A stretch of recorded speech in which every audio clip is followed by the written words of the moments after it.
आज आहे 17 एप्रिल 2025 आणि मी आलो आहे कोल्हापूरमध्ये शिरोळमध्ये दत्त शेतकरी सहकारी साखर कारखाना सारे पाटील म्हणजे गणपतराव पाटील यांचा कारखाना आहे आणि या कारखान्यात एक शेतकरी मेळावा आयोजित केला आहे आणि या ठिकाणून इकडल्या भागातील कोल्हापूरच्या भागातील शेतकऱ्याला अंदाज देणार आहे की आज आहे 17 तारीख म्हणजे आज 17 म्हणजे आज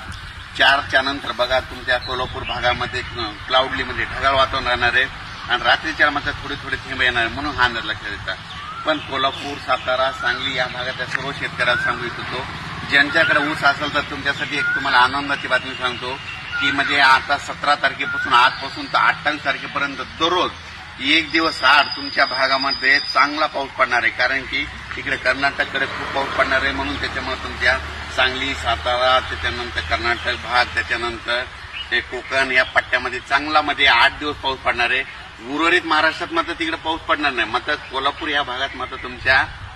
कारखाना परिसर ऊस क्षेत्रामध्ये चांगला पाऊस पडणार आहे म्हणून हा अंदाज लक्षात येतात आणि तुरळक ठिकाणी तर तुमच्या कर्नाटक बॉर्डरच्या साईडने गारपीट देखील होणार आहे म्हणून हे देखील अंदाज लक्षात येतात। पण मात्र 17 म्हणजे उद्या 21, 22, 23च्या नंतर तुमच्या इकडे चांगला एक ऊसाचं पाणी वाचेल असा पाऊस या भागाकडे पडणार आहे म्हणून हा अंदाज लक्षात येतात। अचानक वातावरणात बदल झाला तर लगेच एक अंदाज दिला जाईल। धन्यवाद।